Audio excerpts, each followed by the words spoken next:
Hello friend, welcome to MKS physics classes. हमने previous video में Wheatstone bridge को prepare किया था। आज हम मीटर ब्रिज की बात करते हैं। तो मीटर ब्रिज क्या है? एक सेंसिटिव डिवाइस है जो किस प्रिंसिपल पर बेस्ड है? व्हीटस्टोन ब्रिज पर। और कि इससे क्या फाइंड किया जाता है? जो अननोन रेजिस्टेंस होता है उसको, उसकी वैल्यू को हम फाइंड करते हैं। It is a sensitive device based on the principle of Wheatstone bridge for the determination of the resistance of a conductor wire। अब इसकी कंस्ट्रक्शन को हम देख लेते हैं। इसमें क्या होता है, एल शेप में मेटल की दो स्ट्रिप होती हैं, एक फर्स्ट ये रही और सेकंड ये रही, और इसके बीच में एक स्ट्रेट स्ट्रिप मेटल की लगी होती है। इन स्ट्रिपों में तीन तीन स्क्रू लगे होते हैं, बाइंडिंग स्क्रू लगे होते हैं, 1 2 3 1 2 3 1 2 3। अब जो एल शेप की जो स्ट्रिप होती है उसके जो एंड के ये वाले जो बाइंडिंग स्क्रू होते हैं, इसके बीच में हमारा एवी वायर 1 मीटर का फिक्स्ड होता है जो मैग्नीन का बना होता है। और इसके जो एल शेप की स्ट्रिप के जो मिडल स्क्रू होते हैं इनको हम सेल, रोस्टेट और की से कनेक्ट कर देते हैं। और जो लेफ्ट हैंड साइड का जो गैप होता है स्ट्रेट स्ट्रिप और एल स्ट्रिप के बीच में, उसके बीच में हम एक रेजिस्टेंस बॉक्स को कनेक्ट कर देते हैं जिसकी वैल्यू हमें पता होती है। और राइट हैंड साइड में जो गैप होता है उसमें जिस वायर का हमें रेजिस्टेंस फाइंड करना होता है उस वायर को हम कनेक्ट कर देते हैं। अब जो स्ट्रेट स्ट्रिप होती है उसके मिड पॉइंट के स्क्रू को हम एक गैल्वेनोमीटर और एक जॉकी जे से कनेक्ट कर देते हैं। जॉकी जे जो है वायर एवी पर लेफ्ट राइट में स्लाइड हम कर सकते हैं।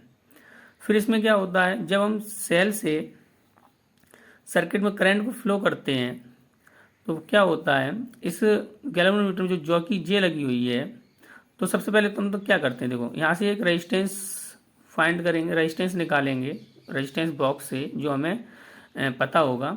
फिर हम सेल से करंट पास कराएंगे की को ऑन करके, तो क्या होगा, इस गैल्वेनोमीटर में डिफ्लेक्शन होने लगेगा।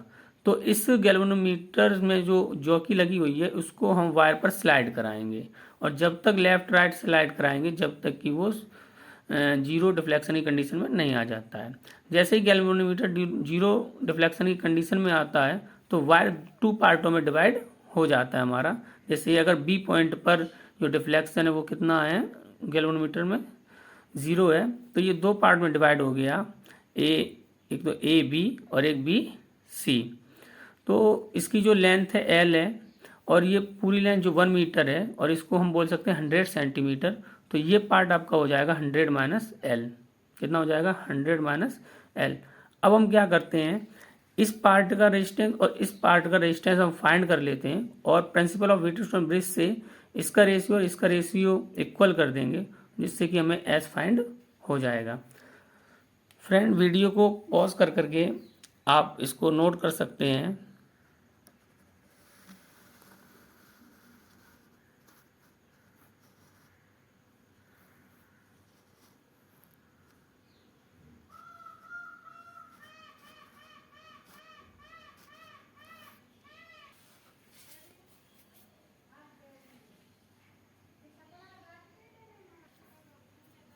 अब देखिए हम डिटरमिनेशन ऑफ रेजिस्टेंस फाइंड करेंगे। When deflection of galvanometer is 0 then resistance of AB wire. जो हमारा एवी वायर था, जो हमारा ये एवी वायर एसी वायर था, डिफ्लेक्शन की कंडीशन 2 पार्टों में डिवाइड हुआ था, A to B, B to C.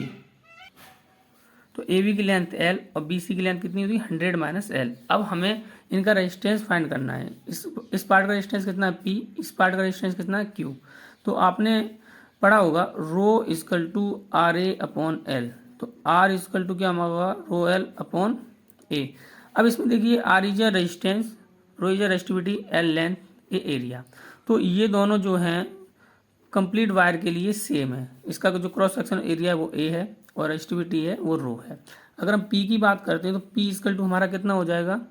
P is equal to हो जाएगा रो, और यहाँ से यहाँ तक लेंथ कितनी है? एल अपॉन ए। तो पी रेजिस्टेंस निकल आया ए बी वायर का। अब हम क्यू सी वायर का रेजिस्टेंस देखते हैं तो क्यू इजकल टू क्या होगा? रो, और 100 लेंथ कितनी है, सॉरी रो इंटू लेंथ कितनी है 100 माइनस एल अपॉन क्या होगा एरिया। तो इस वायर का भी रेजिस्टेंस फाइंड कर लिया हमने, इस वायर का भी रेजिस्टेंस फाइंड कर लिया। अब हम क्या करेंगे, इनका रेशियो फाइंड कर देंगे।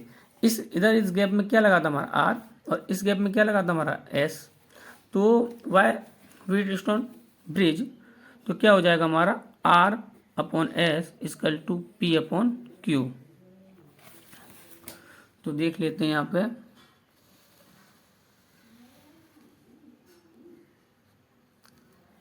या फिर यही हमने अभी राइट डाउन किया था R upon S equal to P upon Q. अब यहाँ पर हम पी और क्यू की वैल्यू पुट कर देंगे। पी हमारा कितना आया था rho L upon A upon Q कितना आया था रो ब्रैकेट में 100 minus L upon A equal to R upon S. Rho A cancel out हो गया, तो हमारा क्या टर्म आया यहाँ पर L upon 100 minus L equal to R upon S. यहाँ से एस जब फाइंड करेंगे जो अननोन रेजिस्टेंस है तो एस इक्वल टू क्या हो जाएगा 100 minus L upon L into R, where R is a given resistance और एस हमारा क्या अननोन रेजिस्टेंस।